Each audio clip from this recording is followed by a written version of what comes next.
নির্বাচনী বন্ড মামলায় এসবিআই এর আর্জি খারিজ, তথ্য প্রকাশের মেয়াদ বৃদ্ধির আর্জি খারিজ সুপ্রিম কোর্টের। মঙ্গলবারের মধ্যে তথ্য প্রকাশের নির্দেশ।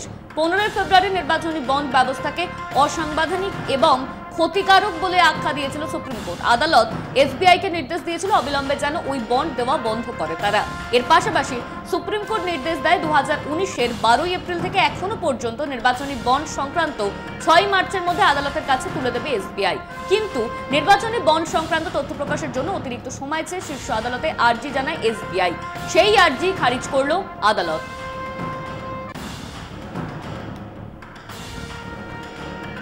নির্বাচন কমিশনের শূন্য পদ পূরণে নয়া আইন প্রয়োগে আপত্তি জানালো কংগ্রেস। মামলা সুপ্রিম কোর্টে। কমিশনের শূন্য পদ পূরণে 2023-এর নয়া আইন এনেছে কেন্দ্রীয় সরকার। ওই পদ পূরণের স্বার্থে তৈরি নয়া প্যানেল থেকে বাদ দেওয়া হয়েছে সুপ্রিম কোর্টের প্রধান বিচারপতিকে। সেই মামলা সুপ্রিম কোর্টে বিচারাধীন মামলা ফয়সালা না হওয়া পর্যন্ত যেন শূন্য পদ পূরণ না করা হয়। নতুন আবেদন এমন দাবি করেছে কংগ্রেস। নির্বাচন কমিশনার পদ থেকে অরুণ গোয়েল 8ই মার্চ পদত্যাগ করায় এই বিষয়টি নিয়ে ফের বিতর্ক মাথাচাড়া দিয়েছে।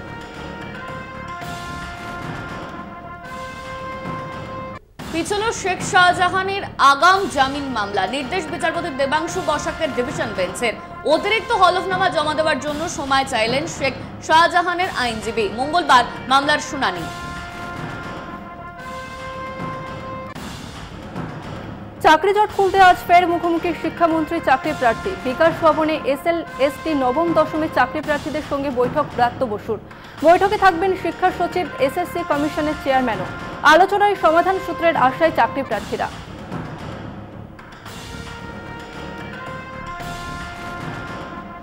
তৃণমূল দল অন্তর্দ্বন্দ্বে দিশেহারা। সে কারণেই বাইরে থেকে প্রার্থী আনা হচ্ছে বহরমপুর লোকসভায়। তবে যে কেউ দেশের যে কোনো প্রান্তে লোকসভা ভোটে লড়াই করতে পারেন। তৃণমূল প্রার্থী ইউসুফ পাঠান প্রসঙ্গে মন্তব্য অধীর চৌধুরীর। ক্রিকেটার কখনো রাজনীতি করবেন তা তো হতে পারে না, এটা কোনো কথা হতে পারে না। কিন্তু আমার বক্তব্য হচ্ছে যে আমি একটু চেয়েছিলাম যে দিদি কিংবা খোকাবাবু আমার চ্যালেঞ্জটা গ্রহণ করুক। মমতা ব্যানার্জি কিংবা তার প্রিয় খোকাবাবু, আপনারা আসুন, আমি লড়তে চাই আপনাদের সঙ্গে। চ্যালেঞ্জ করছি, যদি আপনাদের না হারাতে পারি আমি রাজনীতি করা ছেড়ে দেবো। আর আপনারা যদি হারেন আপনারা বলুন আপনারা আর বাংলায় রাজনীতি করবেন না। হোক চ্যালেঞ্জ, হোক করোনা বলে না, হোক চ্যালেঞ্জ। আমি বলছি এটাই আমার গর্জন। ঠিক আছে, মমতা ব্যানার্জি নিজে না আসতে পারে, কিন্তু মমতা ব্যানার্জি যেন বলে দেয় আমার প্রার্থীকে হারানো মানে আমাকে হারানো। এইটুকু বাংলার দিদির কাছে শুনতে চাইছি। ডায়মন্ড হারবার লোকসভা কেন্দ্রে তৃণমূল প্রার্থী অভিষেক বন্দ্যোপাধ্যায়। তালিকা ঘোষণা হতেই শুরু প্রচারের তোড়জোড়। অভিষেকের সমর্থনে বজবজে শুরু দেওয়াল লিখন। বজবজ 2 নম্বর ব্লকের বাওয়ালিতে দেওয়াল লিখন করেন জেলা পরিষদের সদস্য শেখ বাপি।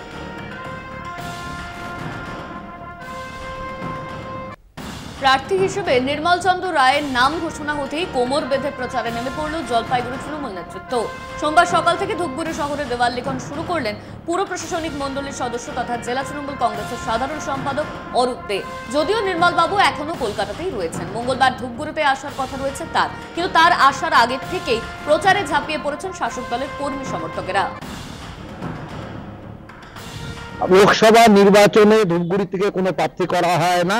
এবার উপনির্বাচনে আমাদের যে প্রার্থী ছিল নির্মল বাবু, আমাদের এখান থেকে বিধায়ক হয়েছে, ওনাকে আবার পুনরায় জলপাইগুড়ি জেলার লোকসভা সিটের প্রার্থী করেছে।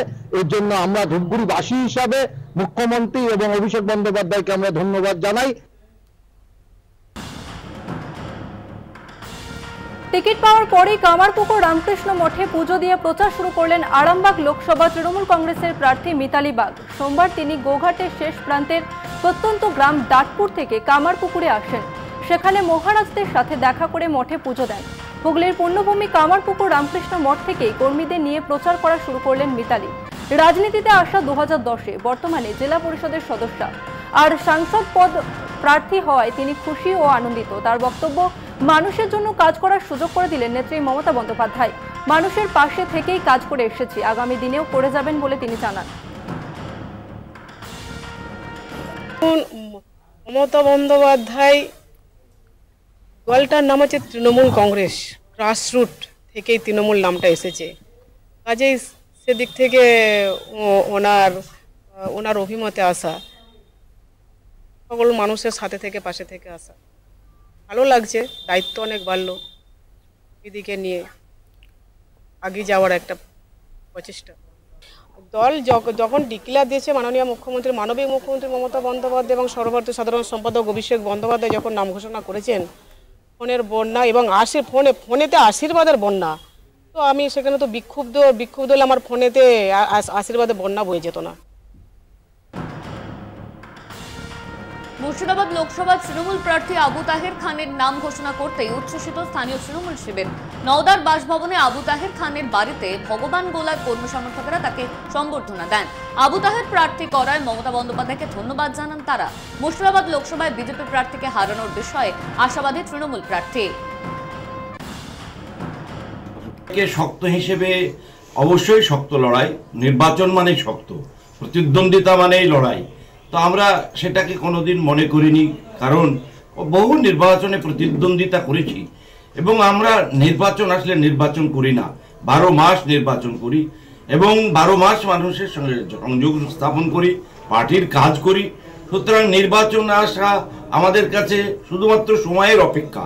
নির্বাচন আসবে, নির্বাচন আমরা কমপ্লিট করব, আবার জয়লাভ করব, এটা স্বাভাবিকতার বিষয়।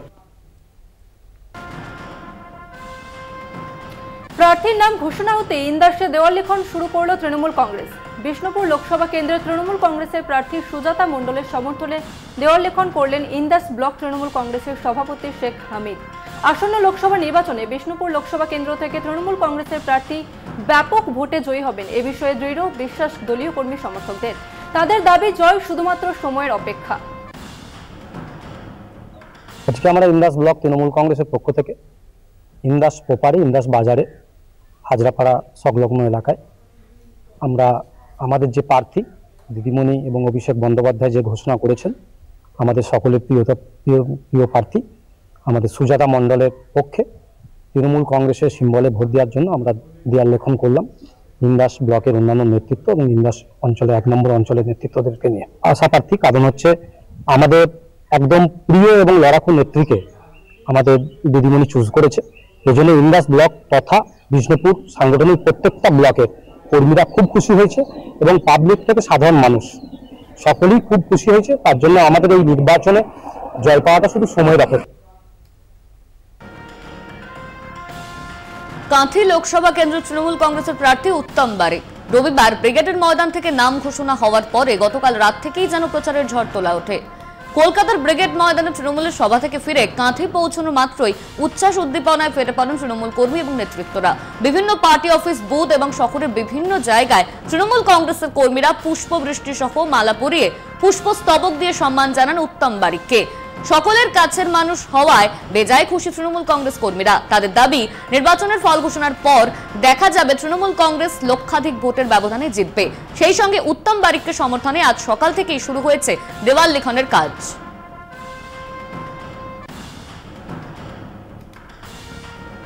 মেদিনীপুর লোকসভা কেন্দ্রের তৃণমূলের প্রার্থী জুন মালিয়ার নাম ঘোষণার পরেই আসরে তৃণমূল। জুন মালিয়ার হয়ে প্রচার শুরু তৃণমূল নেতা তথা কাউন্সিলর সৌরভ বসুর। গোলকুয়া চক এলাকায় দেওয়াল লেখন সৌরভ। লক্ষাধিক ভোটে জয়ী হবেন জুন মালিয়া, জানান তিনি। অন্যদিকে জুন মালিয়ার সমর্থনে দেওয়াল লেখেন 1 নম্বর ওয়ার্ডের কাউন্সিলর অনিমা সাহা। বিধানসভা ভোটে মেদিনীপুর সদরে তৃণমূলের টিকিটে জয়ী হয়েছিলেন জুন মালিয়া। আগামী দিনে সাংসদ রূপে জুন মালিয়াকে দেখতে মরিয়া স্থানীয় তৃণমূল।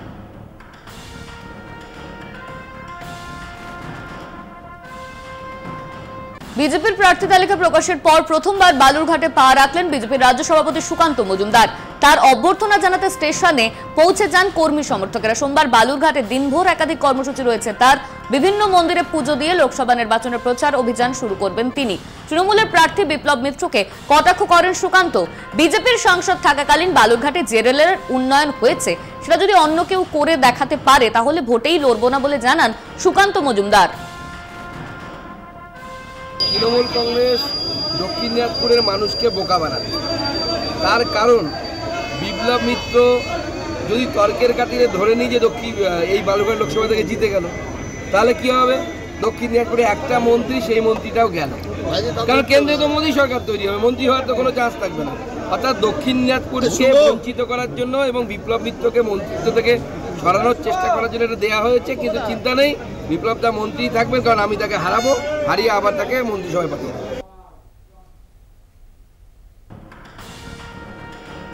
কলকাতা টিভি একান্ত সাক্ষাৎকারে বিস্ফোরক সুকুমার মাহাতো। শাহজাহান আমাকে ফোন করেনি, পাল্টা আমি ফোন করেছিলাম, জানালেন সন্দেশখালীর বিধায়ক সুকুমার মাহাতো। 5ই জানুয়ারি শেখ শাহজাহানের বাড়িতে গিয়ে ইডি আক্রান্ত হয়। মারধর, ভাঙচুর, বিক্ষোভ, অবরোধের ঘটনায় কোনোভাবেই তিনি জড়িত নন। পুরো ঘটনা ঘটে যাওয়ার পর তিনি শাহজাহানের খোঁজ নিতে ফোন করেন, এমনটাই জানালেন সুকুমার। যদিও সূত্রের খবর, সিবিআই তদন্তে উঠে এসেছিল শাহজাহান বিধায়ক সুকুমার মাহাতোকে একাধিকবার ফোন করেছিলেন। সেই দাবি এবার নস্যাৎ করলেন বিধায়ক। একই সঙ্গে তিনি জানান তদন্তে সব রকম সাহায্য করবেন। আমাকে কেউ ফোন করেনি। আমি যখন টিভি মিডিয়াতে দেখেছি যে ভাঙচুর হচ্ছে, রাস্তায় অবরোধ হচ্ছে, তখন আমি ফোন করেছিলাম। ফোন করে বলেছিলাম এগুলো যেন না হয় আর কি, সেটার জন্যই আমি ফোন করেছিলাম। এই যে মারধর, এটাকে আপনি সমর্থন করেন? না না, কখনোই না। এটা যাই হোক, মানুষ ভুল করেছে, তার জন্য তদন্ত হচ্ছে, তো সিবিআই তদন্ত করছে। আর তদন্তের যদি সহযোগিতা করবেন আপনি? নিশ্চয়ই সহযোগিতা কেন করবো না, হাইকোর্টের নির্দেশে হচ্ছে, নিশ্চয়ই সহযোগিতা করবো। আর বিশেষ করে বারবার বলা হচ্ছে যে আপনার নাম বিভিন্ন জায়গায় উঠে আসছে, আপনাকে ফোন করা ছিল, এইটা কতটা? না, আমাকে কেউ ফোন করেনি। যখন আমি দেখলাম চারিদিকে মিডিয়া, মানুষ আমাকে ফোন করছে যে ওখানে বিরাট রাস্তা অবরোধ হতে পারে, মারপিট হতে পারে, ভাঙচুর হতে পারে, তখন 8:30 নাগাদ, তখন অটোমেটিক মিডিয়া এবং ইডির গাড়ি ভাঙচুর হয়ে গেছে। তখন আমি ফোন করেছিলাম জাস্ট যাতে এগুলো না হয় সেটা বলার জন্য। একজন বিধায়ক হিসেবে এটা দায়িত্ব ছিল, সেটাই করেছি। কত সেকেন্ড কথা ছিল আপনার সঙ্গে? হার্ডলি 40-50 সেকেন্ড হয়তো, তারপর সুইচ অফ হয়ে গেছিল। ঘাটাল থেকে তৃণমূলের লোকসভা প্রার্থী দেব, তালিকা প্রকাশ হতেই ফের দেবকে নিশানা করে চ্যালেঞ্জ ছুড়লেন ঘাটালের বিজেপি প্রার্থী হিরণময় চট্টোপাধ্যায়। কলকাতা টিভিতে এক্সক্লুসিভ হিরণ, আবারও গরু পাচার মামলায় দেবকে খোঁচা হিরণের। উনি গরু চোরের টাকায় সিনেমা বানান। উনি বলেছিলেন প্রমাণ দিতে পারলে ইন্ডাস্ট্রি ছেড়ে দেবেন। এবার সেই প্রমাণই দেবেন বলে দাবি করলেন হিরণ। দাসপুরে একটি জনসংযোগ কর্মসূচিতে এসে এমনই বিস্ফোরক মন্তব্য করেন তিনি। আমি কলকাতা টিভিকে ডকুমেন্ট দিয়ে দেবো সব। আমার কাছে প্রত্যেকটা ডকুমেন্ট সুরক্ষিতভাবে আমি এত বছর ধরে কালেক্ট করে রেখেছি, যেটা যা যা মিথ্যে বলবে তার এগেন্সে সব সত্যিকারের ডকুমেন্টগুলো আছে। আমি তো ওপেন চ্যালেঞ্জ করছি, যদি মিথ্যে বলি আমার নামে সুপ্রিম কোর্টে কেন, হাইকোর্টে গিয়ে কেস করুন। যদি মিথ্যে বলি আমার নামে সিআইডি লাগান না, আমি মিথ্যে কথা বলছি। যদি ক্ষমতা থাকে আপনাদের, তা আমার নামে হাইকোর্টে সুপ্রিম কোর্টে গিয়ে কেস করুন। মিথ্যাবাদী একজন গরু চোরের কাছ থেকে টাকা নিয়েছে। আমি কটা আপনাকে চ্যালেঞ্জ করলাম, যেদিনকে বলবে ইন্ডাস্ট্রি ছাড়বো আমি ডকুমেন্ট নিয়ে আসবো। যেদিনকে বলবে যে ঘাটাল মাস্টার প্রকল্পের সঙ্গে আমি মিথ্যা কথা বলছি, আপনি কোর্টে যান, আমি কোর্টে প্রমাণ করব। যেদিনকে আপনি বলবেন রেল লাইন নিয়ে আপনি ঘাটালের লোককে মিথ্যা কথা বলেছেন, আমি ভুল বলছি, আপনি কোর্টে যান, আমি কোর্টে সমস্ত ডকুমেন্ট দেবো। আপনার চ্যানেল কলকাতা টিভির মাধ্যম দিয়ে চ্যালেঞ্জ করলাম ওনাদেরকে। দমদম লোকসভা কেন্দ্রের প্রার্থী সৌগত রায়ের পোস্টার ছিঁড়ে ফেলাকে কেন্দ্র করে উত্তেজনা খড়দহে। রবিবার ব্রিগেডের মঞ্চে ঘোষণা হয়েছে প্রার্থী তালিকা। দমদম লোকসভা কেন্দ্রের প্রার্থী নির্বাচন হয়েছেন সৌগত রায়। আর তারপরই সোমবার সকালে খড়দা পুরসভার সামনে সৌগত রায়ের পোস্টার ছিঁড়ে ফেলার অভিযোগ। সৌগত রায়ের পোস্টার ছিঁড়ে ফেলা নিয়ে উত্তেজনা তৃণমূল কর্মী সমর্থকদের মধ্যে। অভিযোগের তীর বিজেপির দিকে।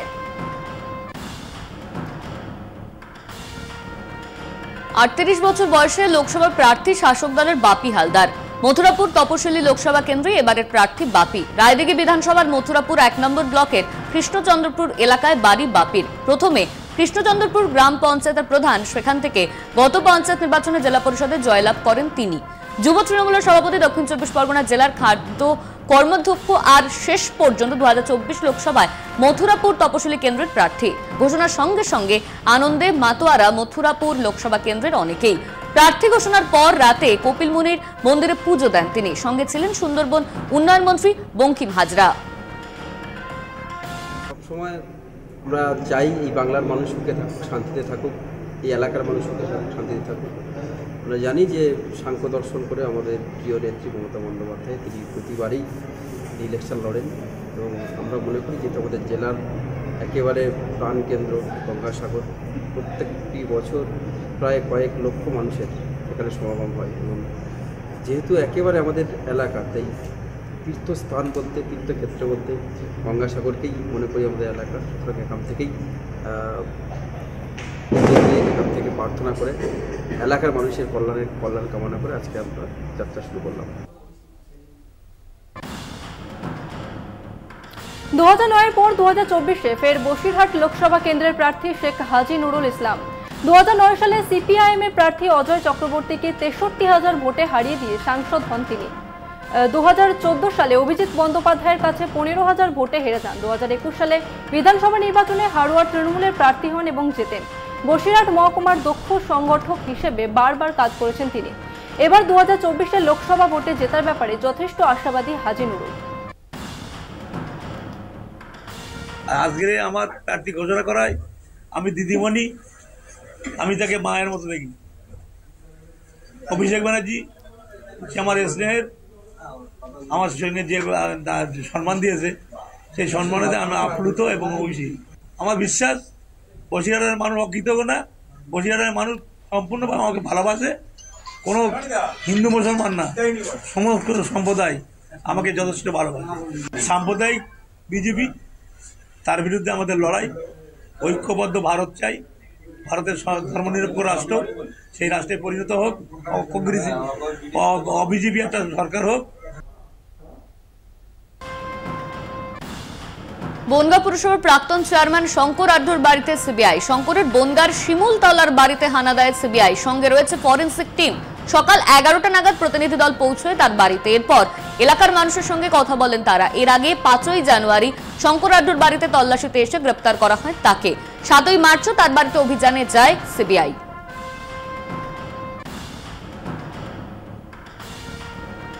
সন্দেশখালী কাণ্ডে এবার প্রধান সহ 3 জনকে তলব করল সিবিআই। 5ই জানুয়ারি ইডি আক্রান্তের ঘটনার জের। ঘটনার সময়ে ভিডিও ফুটেজ দেখে হামলাকারীদের চিহ্নিত করা হয়। সরবেরিয়া আগ্রাহাটি গ্রাম পঞ্চায়েতের প্রধান জিয়াউদ্দিন মোল্লা সহ 3 জনকে চিহ্নিত করা হয়। সোমবার তাদের সিবিআই তলব করা হয়। এর মেন নায়ক হলো শুভেন্দু অধিকারী। 30 তারিখে বসিরহাটে বলে গেছে আমি ওকে দেখে নেব। বিজেপির অঙ্গুলি হেলনে, বিরোধী দলনেতার অঙ্গুলি হেলনে আজকের ইডি সিবিআই এসছে। ইডি সিবিআই এখানে এসে মানে অশ্রাব্য ভাষা, অকথ্য ভাষা ব্যবহার করেছে। এমনকি তার ঘরের গেট ভাঙতে গেছে, ভাঙতে গেছে। উনি একজন জননেতা, সন্দেশখালীর ভূমিপুত্র। ফের সন্দেশখালীতে জারি 144 ধারা। সন্দেশখালী থানা এলাকায় 144 ধারা, অন্যদিকে নাজার থানা এলাকায় 2 জায়গায় রাজবাড়ী ও সরবেরিয়াতেও 144 ধারা জারি।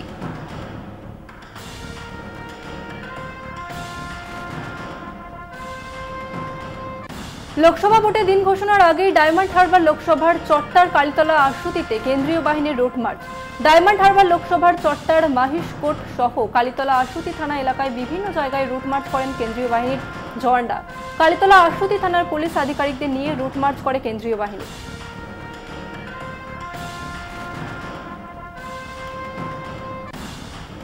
লোকসভা নির্বাচনের আগে বালুরঘাট শহরের ট্যাঙ্ক মোড় থেকে রুট মার্চ করলেন কেন্দ্রীয় বাহিনীর জওয়ানরা। এদিন বিভিন্ন বুথ ও শহরের বিভিন্ন রাস্তায় রুট মার্চ করেন কেন্দ্রীয় বাহিনীর জওয়ানরা। কেন্দ্রীয় বাহিনীর সঙ্গে উপস্থিত ছিলেন ডিএসপি হেডকোয়ার্টার বিক্রম প্রসাদ, বালুরঘাট থানার আইসি শান্তিনাথ পাঁজার সহ অন্যান্য পুলিশ কর্মীরা। মূলত ভোটারদের ভয় দূর করতে এই রুট মার্চ বলে জানানো হয়েছে।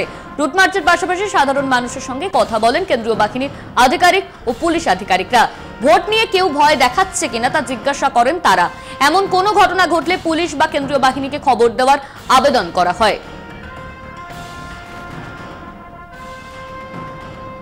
আজ আমাদের কিছু booth visit as well as confidence building measure হিসাবে রুট মার্চ আমরা করছি। আমরা নিয়মিতই যবে থেকে আমরা ফোর্স পেয়েছি 2 তারিখের পর থেকে আমাদের daily schedule wise route march চলছে। আর মানুষজনের সাথে কথাবার্তা বলা, তাদের মধ্যে কোনো রকমের ভয়ভীতি যদি থাকে সেটা জেনে নেওয়া, এটাই হচ্ছে মূল উদ্দেশ্য কনফিডেন্স বিল্ডিং মেজার।